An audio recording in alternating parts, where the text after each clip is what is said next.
Are you ready? Hey there, you are listening to Thynktank Millionaire Podcast, where on Tuesdays and Thursdays, you get an unfiltered, raw, and authentic conversation about the challenges of being an entrepreneur and tips and tricks on how you can scale your business to the next level. If you are looking to scale your business, then get ready to buckle up. Introducing our host, Alexa D'Agostino.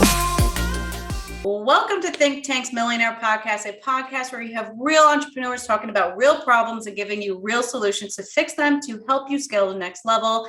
Hello, everyone. My name is Alexa D'Agostino. I am your host of Millionaire Podcast. Today, we're going to be discussing how to triple your business in 6 months. I bet there's a lot of entrepreneurs that would love to triple their business in just 6 months. Today, I have one of my amazing and most favorite, but don't tell anybody, clients, Elisabeth Vergara. She's not only an awesome client, and I'll explain why, but she's also just an awesome human being. We've actually become really good friends, I think, at this point. And she's honestly one of my favorite clients because she actually freaking listens and does what we say. And look, it's working, right? So 3x and tripled your business and well, now we're a little over 12 months, but you had tripled and doubled your business in the first 4 months and then tripled within the first 6 months. And it's just amazing results. I mean, come on, it's just incredible, but you put the work in, right? And so I'm so proud of you going from 150 to 400K, close to 500K now. Like next thing is $1 million. Like what an amazing accomplishment. And you're not done, which is awesome. So why don't you introduce yourself, who you are, what do you do? Thank you. Oh my God, I love you, Alexa. My name is Elisabeth Vergara of Vergara Homes. We are a design build company based in New York. We help our clients with renovating and creating the dream home that they've always dreamed of by taking the reins of their renovation and taking away the headache that comes along with the whole process and getting them the home of their dreams. That's what we do. That messaging is perfect. I think you had help on that. Just a tad. No, major help on that. I could never. I mean, first, can we talk about your last name? Because I could never get it right. Like, so as a kid, I'm Hispanic too, obviously, but like I cannot roll my R, so I never say your last name right. I say it the American way, Vergara, and you're like Vergara, like you roll it with the R's. Like I'm terrible. It's so much sexier that way. Come on. It so is. I so make it sound American. It sucks. But so let's dive in, like, because scaling a business is challenging, right? Especially when you're by yourself, you have no idea what you're doing. Like clearly you already had a 6-figure business when you came to us. So like you were already rocking it. I mean, guys, I'm gonna put some examples of her work up on the video for those that are watching on our YouTube. If you're not on our YouTube and you're listening on the podcast, we'll tell them your website real quick. I'm plugging it right now. Very easy. VergaraHomes.com. Nice and short. There you go. So go check out her work. It is literally her work is insane. Like it's beautiful. Now she's like my go-to. Like we just bought a house. I'm like, Elisabeth, I'm flying you down to Florida to help me. Like she's that freaking good, guys. So scaling is hard. Like first you need the skill and the talent, which you clearly have. When you see her work, guys, it's insane. So you have the skill, you have the talent. So that's there, but scaling is hard. So you were kind of stuck at the same income for a couple years and you were stuck there. So like talk 4 years, right? So you built a 6-figure business, which most people can't, by the way. So that's amazing. Plus 80% of entrepreneurs fail in 5 years and you hit 5 years last year. So you are in the 20%. Yes. Right. So you're doing that, but now you wanted more. You wanted to scale. You wanted to grow. So what do you feel are the main things that you changed to scale and triple your business? Oh man, so many. There's really honestly so many things that we changed in the business. The past 4 years before this 5th year, this is actually going to be the 6th year now. But before that, we were doing 6 figures. It was lovely. It was great. It was just, myself and I was a one-woman show. I loved it and it was awesome. And I had great clients and great projects. But obviously, like I did want more and I wanted to just create like a bigger brand. And up until that point, I hadn't branded myself really. I'd had a small portfolio. I had a great website that had just like past projects. And, I had some great referrals coming in, but everything had been coming in through word of mouth only, which was great because it did help me feel that I knew what I was doing. I knew the projects were great. The location was great. The clients were awesome. But I wanted to scale up because there's no way I can take on more on my own. And I just didn't know how to go about that. So like, what do I do? I started like listening in on some different coaching things, some different programs and things like that. And eventually I found Alexa, my best friend. Or who's that? Who's that person you speak of? Who dat? Miss Alexa here. And she just like blew my mind. I think I heard you first. The very first time I heard you was on Clubhouse, and you were in a room with JT Fox and like all these amazing other crazy, like just like amazing, these people that just know what they're doing. They're already making like 7, 8, 9 figures. Like they're up there.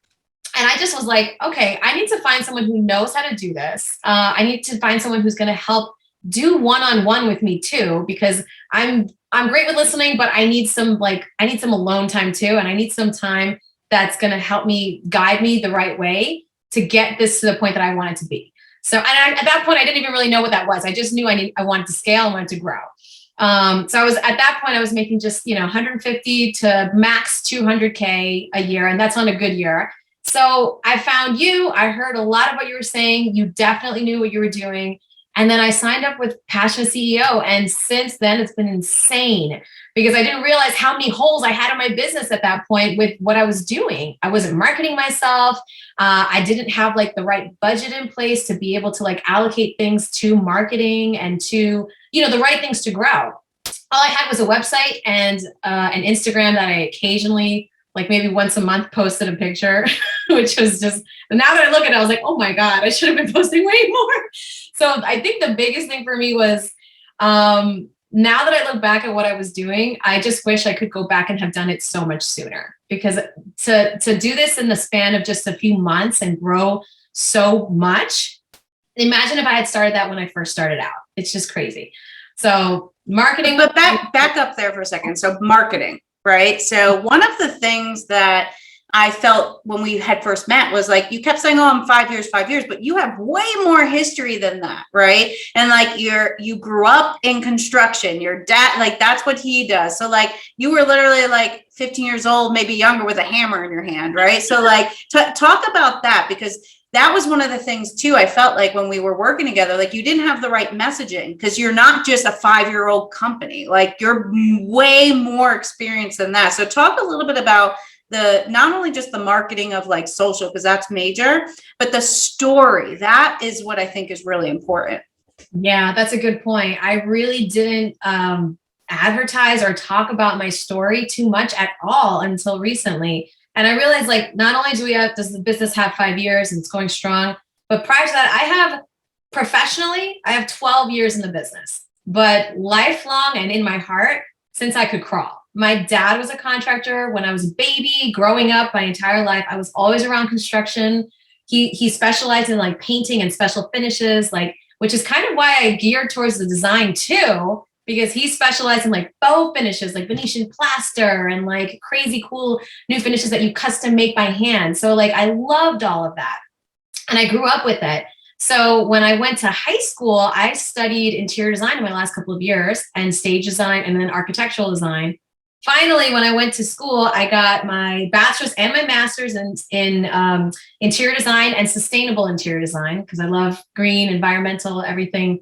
We're trying to make things sustainable. And when I went out on my own, I went right into project management and design and just fell through the entire career. And now I've combined the two things, and I realized how much there is of a hole where the homeowners don't know what to do when it comes to construction and design, and then also getting through the process, let alone in New York, where it's crazy. You have like city, you have building, you have. Oh, it's so annoying. We were doing like a little bathroom, and I'm not even in New York City. New York City's even worse than Westchester. But I mean, it was like, oh, the permits and this, and just to like not have to deal with that sounds amazing.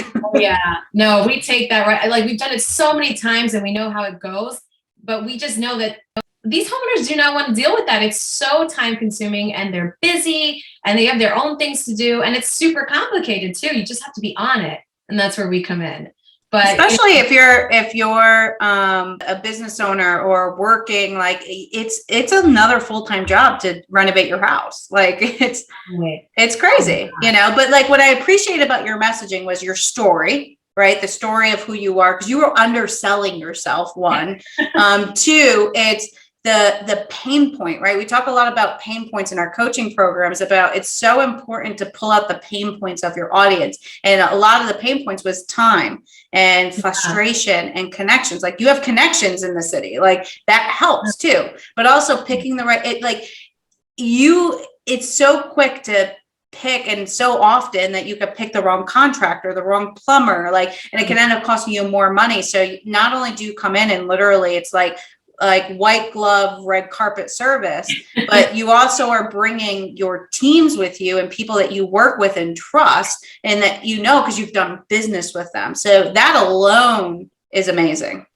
Oh yeah. That like you said, it's its own job on itself, but knowing to basically guide you where to go is major, because I can have a design session with someone and pick the exact same bathroom renovation. And in one, if their budget is which, this doesn't happen often, but if you have an unlimited budget, I'm going to get you to choose some amazing, really high-end appliances that you want for your budget and for the look that you want. But if we're working with the same thing and your budget is not there, I can do the same thing and guide you to the right things that will just equally get you the same look, but you're going to save that money and the time to search for it because I know where to guide you and I know what budget you want to be in. And that's major because you won't know where to go if you don't know where to look. And that's right. Exactly. And it's kind of the same thing with marketing. You don't know how to talk about yourself most of the time. It's I equate it to a hairdresser has bad hair. Sometimes we don't know how to talk about ourselves. And I think that's why it's important to hire somebody to help with that, because you need a third party. Because think about the difference in how we talk about it now, right? You are not talking about it in this way. Right. It's not just about the beautiful designs, which they're absolutely gorgeous, but that's one part of it. The other part is really the pain points. Yeah. They're going to look at you because your designs are pretty. They're going to hire you because you solve all their pain points. Yes, definitely. And the fact that the funny thing is, back when I look at what I was posting prior to being in this community, I was just posting pretty pictures, all the final finishes of what's happened, and that's it. But nothing about what happened in between or where it started or how it became that. And you guys made me realize, oh my God, why am I not posting or showing people what it's like behind the scenes, during construction, during the permitting, before what it looked like, after what it looked like. It just never occurred to me for some reason. But once I started doing it, it got a lot more eyes on it, a lot more traffic, and people related. They started writing me on DMs and saying, oh my God, I remember when I did my renovation, this was a nightmare. That's not fun. So we show all of the beautiful things and also the down and dirty things, and they love it. It's part of what happens during renovation. It's the reality of it, right? Because it is kind of fun, so you're making it fun, reality. It's the reality of it. So let's talk about let's be honest. We're going to have an honest conversation. Entrepreneurship is hard. It's not easy. And everybody's oh, I'm going to become an entrepreneur. I'm going to put up a sales funnel and become a millionaire. No, that's not how it works, right? It requires a ton of work. It is not everybody thinks the 4-hour work week. That does not exist. If you really want to be a successful 7-figure entrepreneur, it is not a 9-to-5 job. But sometimes people do replace their 9-to-5 job with an 8-to-8 job. And all they're doing is trading a job for a job, right? So being an entrepreneur, and I think this is something that you're learning now. You're growing a team now. How many do you have on your team? Now we have 4. 4, right? So when you started, you had 0, right? So now you're growing a team, and that's a whole, now you're starting to work on your business, not in your business, and grow, right? But that takes confidence, right? So now it's not just a job. Now this is a business. You don't have a business as a solopreneur. That's just a job. Now you have a business, and now you can call yourself an entrepreneur. And so, but it's hard, right? It's challenging. So how do you get through your day to day? Give our listeners some tips and what you do to get through it in the frustrating days that you have. Oh man, I guess the biggest thing for me was learn how to let go and delegate the things that you do not need to be doing. Working in your business, working on your business, that's major. So you don't want to be doing all the things that you can delegate to someone else to do, and you can create more things for you to do that actually bring in revenue versus the busy work that someone else could be doing. That's the part that I realized bringing on to my team. I needed those people to help me to create this time for me to be able to go out and do other things to bring in more clients, more business. to create a more beautiful marketing package, to create these funnels, all of these things. And that requires you building out a team. But building out a team in itself is not easy. Like that was hard for me, and learning how to manage that team becomes a whole other step too. But it was the thing that made the biggest difference for me to be able to stop spreading myself too thin and learning how to bring in way more business to create that 3 times X of my business in just a matter of months. So that was huge. The other thing is you do have to learn to let go a little bit of the reins on that. And that was really hard. It's so hard. It's so hard. I know. It's like, no, I don't want to let go, but you have to. Like you want to control everything because it's your business, it's your baby. I hope it's your baby, you know, like that's what you feel with your business. So letting go is really hard because, you know, you want it done exactly. And sometimes my biggest pet peeve with myself was I was a major perfectionist. I just didn't want to post something or send something out or, you know, show something off until it was perfect. And I realized that's what was keeping me from doing it. And I had to let that go. That mentality of perfectionism is totally not a good thing. So let that go. But what do we say? Perfectionism is just an excuse for procrastination, right? So, and honestly, it's one of the reasons why entrepreneurs fail, because they don't persist and they procrastinate, you know. And you know, I'm proud of you. Like you've completely just grown into this awesome, badass woman entrepreneur, and your business is scaling like freaking crazy. I feel pretty confident you're going to hit that 7-figure mark like very soon. And it's just, you know, it's not easy to do, and you're doing it. And so it's not a walk in the park, but you're figuring it out. And I think that's incredible that you're doing that. So, you know, to wrap this up, if you could give one tip, like what is your key tip to the listeners? They want to scale their business. Like, where do they start? Get yourself surrounded by a community of the same like-minded people that are looking to do the same thing and are committed to the same things too. You are the medium of what the 5 people that you surround yourself most with. And you're one of them, Alexa. You're mine. That's why it's happening. This is why I put out in the group, I'm like, all right, I'm opening up 3 spots for people to have dinner with me. And Liz is like, me. I'm going to say approved, reserved. Well, it's kind of unfair advantage that you referred my assistant, and she's like one of your good friends. So you kind of have the in. So even if you weren't first to write her, she'd probably put you in there. You're like, Christina, tell me now. Even if I'm not top 3, put me in there. Oh man, but it's so major. And you know, I love you, but like having this group of people. No, it is. It's so important. You know, it's like, I look at it like at the end of the day, you tell me who you hang out with and I'll tell you who you are, right? It's why I hang out with billionaires and millionaires, because if you want to be broke, go hang out with broke people. Like I know it sounds like mean, but it's true. It's the law of attraction, right? So you really want to be around people that you want to be, because then you start acting like them and then you start being them. Like that's the truth. It's the reality of it, right? So aim high by having people around you that you can aspire to be. Yeah, that's exactly it. That's what's happening. Well, look, this was amazing. I think the listeners got a ton of value out of this. Congratulations on continuing to scale. The next podcast we're going to do with Elisabeth is when she hits 7 figures. And I cannot freaking wait, because then we're going to compare it to this episode and look back and go, holy cow, like look at her now. So you're doing amazing things. I am glad to call you a client, but more proud to call you a friend. So thank you for coming by, and I'll see you at dinner, I guess, next week. So yeah, dinner. I'm excited. Thank you for having me. All right. We will talk soon. Bye, everyone. Bye.